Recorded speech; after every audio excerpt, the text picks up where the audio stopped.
Hello, everyone. This group is doing sustainable agriculture as a method for improving the world's food supply. My name is Liz, and we'll hear from Alyssa, Timmy, and Blakely as well today.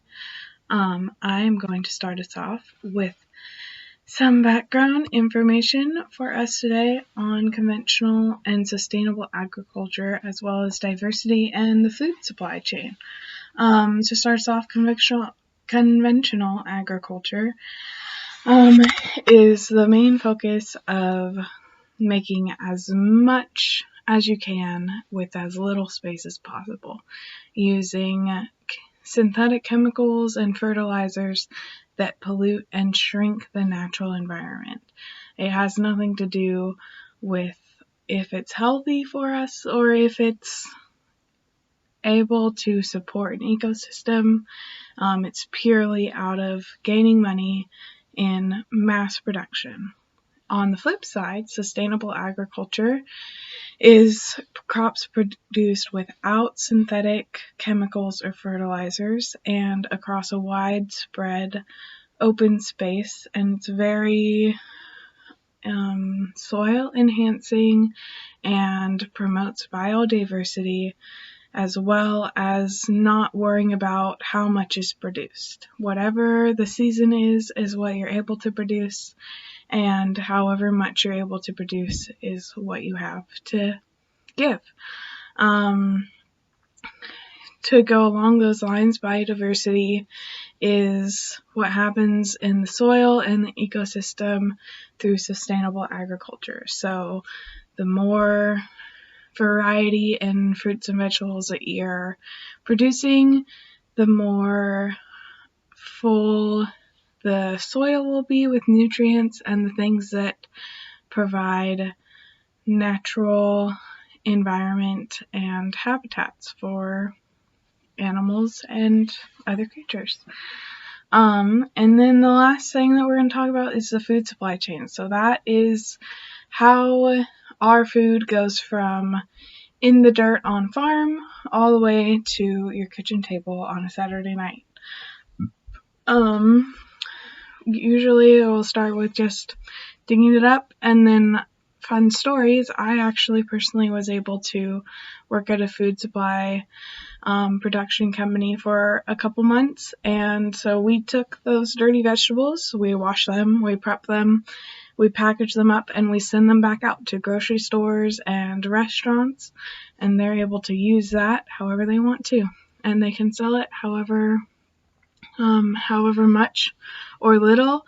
Some of them provide different packaging for us. So if you see like a bag of carrots with purple and green labels, some of those are supplied at the produce plants for us to package them into, so that there isn't a middleman trying to package everything for us. And then we're going to go into the next slide. Important factors in sustainable agriculture. Factors that contribute to sustainable agriculture's ability to improve the state of the world's food supply includes its effects on environmental health, plant health, and population growth. This system of farming takes into account not only the demand of a hungry population, but also helps to reduce negative externalities in agricultural practices that could have damaging consequences at a global scale. While sustainable agriculture is a system with much potential for the future, it still needs a lot of investment before it has the capability to yield enough crops to provide for everyone. Very important because it provides functional ecosystems and supplies different things like oxygen, clean air, and water. Without biodiversity, it can lead to negative things like environmental disasters. Other things that biodiversity is good for is because a large number of plant species means a greater variety of crops. Greater species diversity ensures natural sustainability in all life forms. Healthy ecosystems can better withstand and recover from a variety of disasters. This is why plant health and biodiversity are important. Okay, and now moving on to environmental health. So I think as a lot of us know, the foods we eat, how they're farmed, how they're produced, how they're transported, and just the overall food supply has a really big effect on the environment and climate change. And it's something that affects the environment negatively, but it can be turned into a positive as well. So as you can see from the image right here, non-organic is not good. It uses so much land, reduces or produces so much carbon emissions, and it's just really bad for the environment. It really hurts the environment based on the water usage, the land usage, the emissions that it creates. It's just not that great for the environment. But as Liz has said in the past, it is very fast and efficient. Whereas organic might be a little bit slower, but it's a lot better for the environment. It uses 94% less greenhouse gases, which is amazing. It uses less water and less land use. It also locks in CO2 soil, which is really good for the environment to help produce other plants. And so by using that more sustainable way of farming, we're decreasing our carbon footprint, we're decreasing greenhouse gases, we're decreasing water and land usage compared to compared to conventional. So it's really important to make that switch for the environment. If you want to keep being around in 50 years, you want your grandkids to see a great earth and a great healthy earth, you want to use organic just because that little switch is great for the environment. And now moving on to population growth and diet trends. So as the population grows, so does the demand for the food supply. We're getting more people, more food, lots of different foods, lots of diet trends and everything. And so it's really cool to see how organic, sustainable farming is becoming the cool thing to do. I know a lot of us go to restaurants and see, oh, organic restaurant or this or that. And it's really cool to see that more and more people are buying organic at the store, and that every store you would go to now, KFC, Safeway, even I think Albertsons has organic stuff, because it is becoming more normal and people are willing to pay more for organic. The name organic itself is really good. But I also think more people are recognizing climate change and realizing, what can I do to reduce my carbon footprint? And even by buying organic, you're reducing your carbon footprint, even whatever it is, even if it's a little bit, even if, one day you choose organic strawberries over conventional, you are creating less of a carbon footprint for yourself, which is really great. So as the population grows, though, we need to keep up with that food supply, right? And conventional has always been, the quickest way to go, like I've said. But by slowing down and using organic and everything, we may not have as much supply of it, but that's okay because it is the better way to go, and we'll get there. We'll get to that faster trend. We'll get to that faster growth, but it needs to be, in order for it to, help the environment now, taking the slow path is just okay. So another thing that, associates with sustainable diet trends is veganism. So a lot of, veganism kind of goes hand in hand with organic and sustainable farming, because a lot of vegan restaurants and vegan, products tend to be organic as well. And, vegans rely heavily on a plant-based diet, and, the produce they buy, they usually buy organic. It just kind of goes hand in hand. People also, another trend is like an LA diet, and just people want to be healthy and they associate organic with healthy. And so they buy organic because they're like, hey, I want to be more healthy. I'm going to buy organic. And it's believed to be healthier by a lot of people.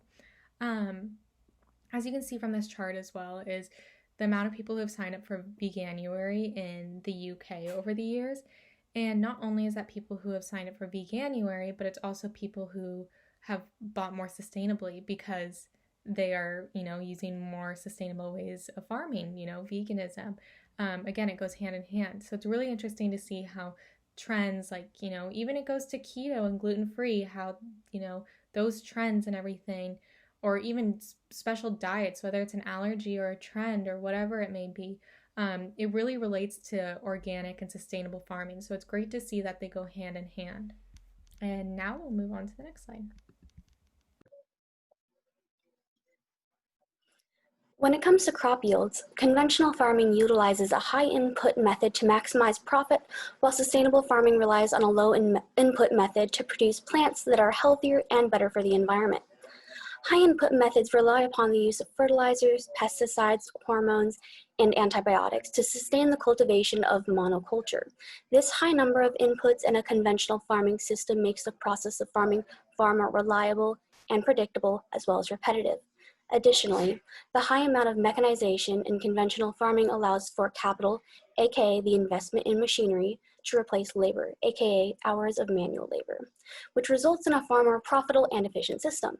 By specializing in one or two crops at a large scale, farmers are able to achieve something called economies of size. Economies of size in agriculture refers to a farm's ability to decrease its costs of production by increasing its overall production. This is achieved because crops are highly reliable, mostly identical, and fixed costs like machinery and bulk purchases become more inexpensive relative to the total number of yields. However, conventional farming contributes to making intrinsic resources that are not scarce and have inherent value like water and air and soil into scarce resources by damaging or depleting them. Consequently, the hidden costs of conventional farming are not calculated into the final cost of crops, and there is the appearance of cost minimization to maximize profit. Sustainable farming, on the other hand, takes a holistic approach to the system of crop production. In this system, the ecosystem of the crop is just as important as the crop itself, because both are dependent upon one another to maintain each other's health, the health of the environment, and the health of individuals that eat those crops. By increasing biological diversity, for example, farmers are able to have crops that are more durable to things like insects, parasites, and diseases. Farmers also create durability in this system by providing good quality nutrients, water, and complementary crops. These variables are also so dependent on one another that they contribute to the high variability of sustainable crop yields. Altering one variable has the potential to throw the entire system out of balance. As a result, more labor will be required to maintain the order of the system. Due to the lack of uniformity in sustainable agriculture, the expense of things that are fixed costs like specialized machinery and bulk purchases are more expensive than in conventional farming. This means that while economies of size can be achieved in sustainable agriculture, it will be at a smaller scale and less profitable in terms of visible costs. In a meta-analysis done by Wageningen University in the Netherlands that included 43 countries worldwide, it was found that sustainable farming systems were only able to produce 80% of conventional farming yields, with a standard deviation of 21%.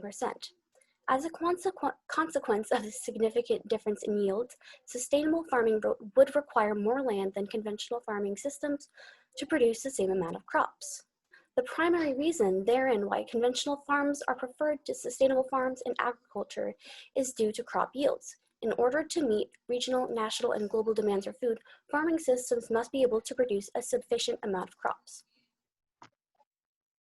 Sustainable agriculture to sustain the future.